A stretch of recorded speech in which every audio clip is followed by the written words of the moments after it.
Hi, Andy XL back with a post 2026 FIFA World Cup podcast, doing what all countries around the world, bar Spain, will be doing and having a look at how their nation can progress going forwards. So, this is kind of England the future. And it is only natural at the end of every major tournament, thoughts turn towards the future and what changes might occur to the squad that went to the 2026 World Cup by the time we get to the Euros in 2028 and the next World Cup in 2030. Now, if we look back at the 26 players that went to the Euros just 2 years ago, only half of that squad were selected for this World Cup. Jordan Pickford, Declan Rice, John Stones, Mark Gahey, Bukayo Saka, Harry Kane, Jude Bellingham, Ezri Konsa, Ivan Toney, Anthony Gordon, Ollie Watkins, Eberechi Eze, and Kobe Mainu were actually the players that got selected for both squads. And going back to the squad that went to the last World Cup, only 8 survived from the 23 squad for the entire 4 year cycle.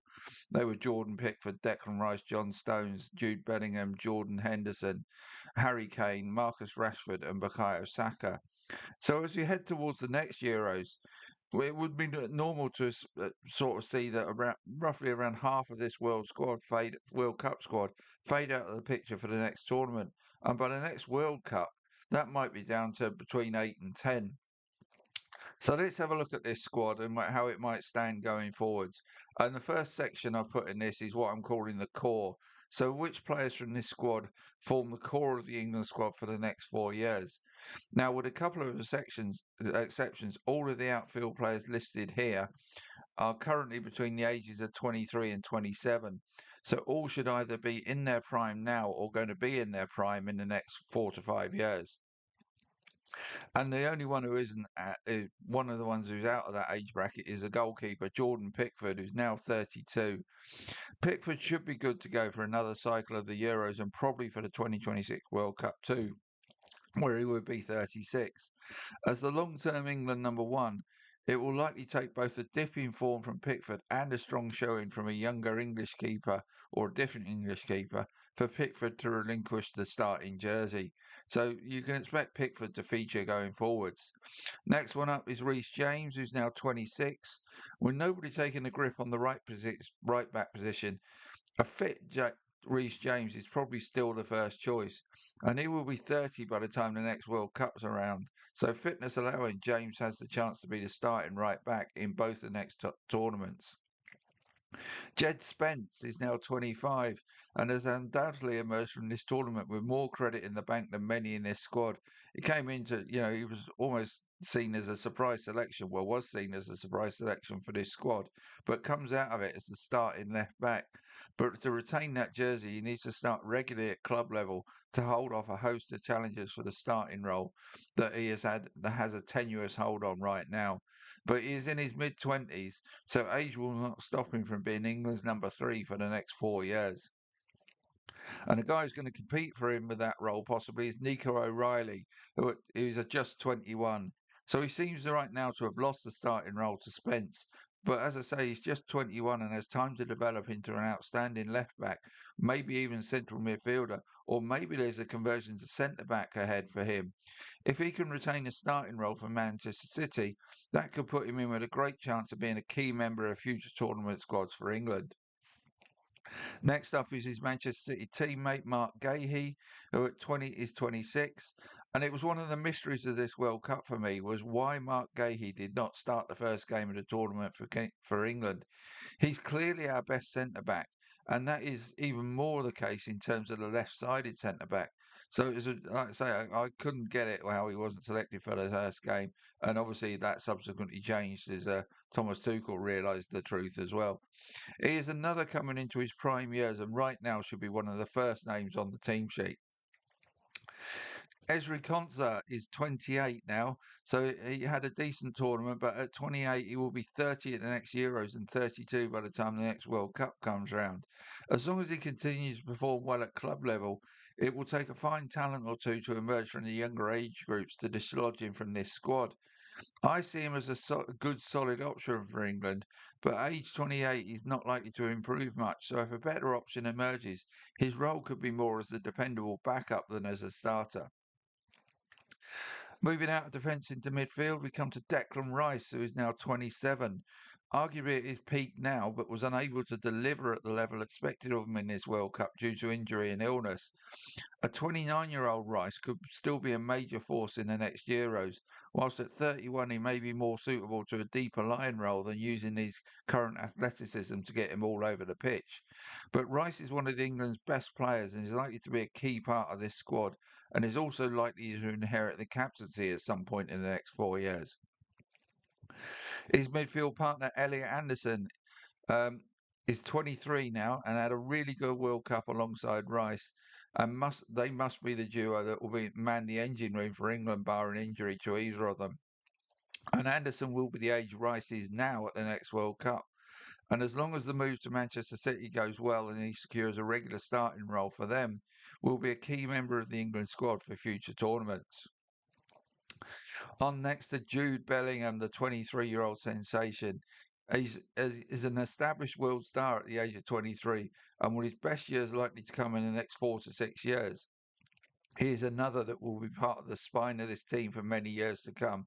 And as I've gone through this, there's a potential spine appearing there of Pickford, Gahey, Rice, Anderson, Bellingham up the centre of the field. So that's the team always needs a strong spine, and England look well set there. On to the next guy, Morgan Rogers, another 23-year-old, is another who had a decent tournament and now gets his move to a higher profile Premier League team. Sorry, Aston Villa fans, but that is the truth. Interestingly, that team will also contain Cole Palmer. Will one of Rogers or Palmer emerge as the offensive star for Chelsea, or will both actually show they can play together and make each other better? With Bellingham pretty much cemented in the number 10 role, Rogers and others of his ilk may either have to find a different role or have to settle for an understudy to Bellingham. His move to Chelsea, which is Rogers, is going to make how he performs for them pivotal to his England prospects. But right now, he is the man who is best placed at the attacking midfielders, not called Jude Bellingham, to be another strong young talent in the England squad. On to Bukayo Saka, who is 24. Saka, like Arsenal teammate Declan Rice, was limited by injury in this World Cup, and how he manages his workload for club could well decide how big a role he has for his country. A fully fit and healthy Saka can be world class, is world class, as he showed in the bronze medal match and as has showed for Arsenal on many occasions. He is another who has to be amongst those to be the first names on any England team sheet. And the final one in this section is Anthony Gordon. He's aged 25. Gordon got better and better in this World Cup and has jumped ahead of Marcus Rashford as England's starting left-sided attacker. Another about to make a huge club move, in his case to Barcelona. What role he is deployed in for Barcelona and how he does it, one of the very biggest European clubs, could define his England future. But he may even get a shot at playing more centrally. But let's see how Barcelona use him. But if Harry Kane is going to fade away and there's no apparent heir apparent to him as the starting striker, maybe Anthony Gordon moving inside and leaving the left side for somebody else to man could be an option for England. But Gordon's going to feature one way or the other by the look of it. So that's that section. My next section contains 4 or 5 players which I've got under the banner of they're good for the Euros, but is that the end of the road? And the first of those is John Stones, who's now 32. For a player that had very little football under his belt from last season, Stones showed here the quality he can still bring as a starting right centre back. Right now, I would have him and Gahey as England's starting centre backs. And Stones, if he finds a Premier League club who give him the chance to continue to play at the highest level, could hold on to that role for the next Euros. But he would be 36 by the next World Cup. So at best, his role there may be more as the experienced guy you need as a backup or as a sub. But in all likelihood, the Euros might be the end of the road for Stones. Marcus Rashford is now 28. He's the youngest in this section that I'm doing about maybe the Euros is the end of the road. But as pace is more important to him than most, once he gets into his 30s, his role in this squad looks distinctly vulnerable. Indeed, with Anthony Gordon now ahead of him as the starting left-sided option, the emergence of a younger option could see Rashford drop out of this squad quickly unless he finds success at club level to keep him in contention going forward. Next up, Harry Kane, who is now 32. And here is the biggest of big questions. What England future does the skipper have? It has to be remembered many were writing him off at the last Euros, but a move to Bayern Munich and him being used by them in a different way as he was used in his younger years saw him re-establish himself not just as the England captain and first name on the team sheet, but as one of Europe's and the world's foremost goal scorers, if not being the best pure goal scorer there is. He will be 34 at the next Euros and 36 by the next World Cup. If he does manage to maintain his club form for Bayern, then England have no other goalscorer who is anywhere even near the level Kane is at. But he is going to become less and less mobile as he gets into his mid 30s. So for him to continue to thrive for England, they will need to adjust their style to accommodate Kane in a similar but different way to Argentina did for Messi. Unless and until another international level goal scorer can deliver consistently for club and country, Kane may well still be England's best option, certainly for the Euros and possibly even at the next World Cup, which seems extraordinary to say a 36-year-old will be your best starting option. But Messi was 39. You just need to play differently and organise the team differently. Right.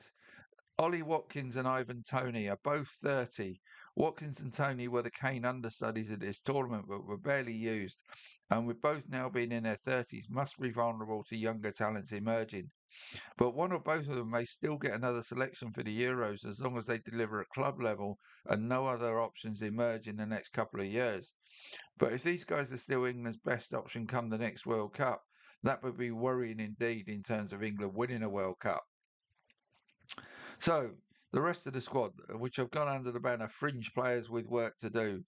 Dean Henderson is 29 and Trafford is 23. Henderson and Trafford need to continue to deliver for their clubs if they are to remain as the principal challengers to Jordan Pickford for the starting role, and in doing so to retain their squad places. So, Henderson looks like the one who is pushing Pickford most at the moment. Trafford needs to get first team football. Jarell Quansah is 23.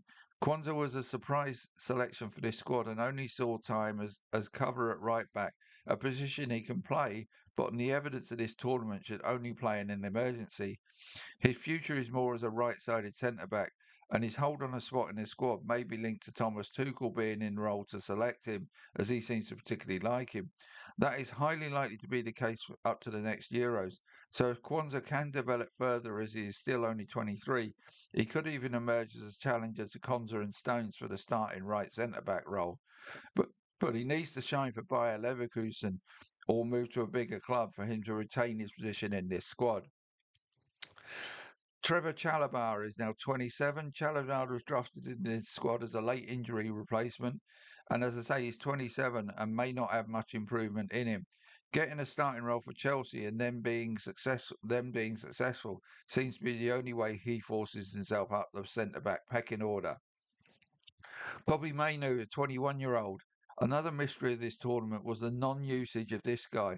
Tuchel picked him ahead of other strong candidates, and once selected, he had to be used as cover for Anderson and Rice to allow them to get some rest. So why did he not play at all? Did he train terribly? Was he injured? Or what was it? He is only 21, so has time on his side. And as with Chalobah at Chelsea, he now needs to lock down a starting role with Manchester United. And for them to have success, if he is to have a role for England going forward. But first, Tuchel needs to answer to himself as to why he didn't use Mainu at this World Cup. If he doesn't fancy him as a player, that could be bad news for him going forward. Noni Madueke, 24-year-old, was selected as he was good fit for England to be a counter-attacking threat against the better teams, but he failed to shine even though he got more opportunities due to Saka's injury issues. With multiple options left at home and young talents waiting for a chance to shine, Madueke is another who needs to step up at club level if he is to keep his place in the England squads of the future. And finally, in this section, Eberechi Eze, the 28-year-old. Eze did for England what he has done for Arsenal, showed flashes of elite level talent, but not enough of them to be any more than a backup option in this England squad.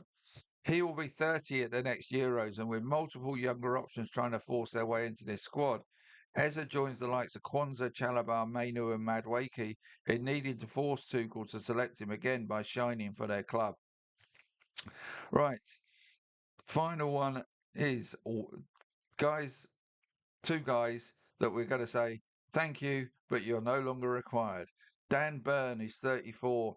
Has had a fairy tale Indian summer to his career that has brought him local hero status for Newcastle and similar working man hero status for England. But he is 34 now, will be 36 at the next Euros, and surely younger options will force their way ahead of Burn from now on. And the last one is Jordan Henderson, the 36-year-old. Henderson's role in this squad was almost as the off-field captain who pulled the squad together and used his leadership skills to great value in that role. But for that bizarre post-match injury at the Azteca, he may have got playing time when Declan Rice was struggling. But he is already 36, so any prospect of him adding to his 91 England caps looks unlikely. Maybe they just give him a next home game at Wembley as a farewell, a thank you and farewell to Jordan Henderson. But I don't see him having any future really come the Euros. So where do we stand now? With a nucleus of a dozen players to build future squads around, plus possibly Stones and Kane for the next Euros at least, and those dozen players generally about to reach their prime years and giving England a spine down the centre of the field, there are plenty of reasons to be optimistic about future tournaments. And they should certainly have a good squad going into the next Euros. But England still need to find solutions on the right side of the defence, right back and right centre back. Find more depth behind Rice and Anderson. Another left sided attacking option also needs to be found. But most of all, it is the head on top of the spine that is the huge issue, dependent on how long Harry Kane can keep performing at his current levels. So that's my review of this squad in part one of my England the Future, if you like. Part two, I'll come back next time, and I've got 35 players who weren't in this England squad who might be names to look for in the next 2 to 4 years in terms of making the next squads. So that's it for me now. I'll be back for part two very soon. See you later.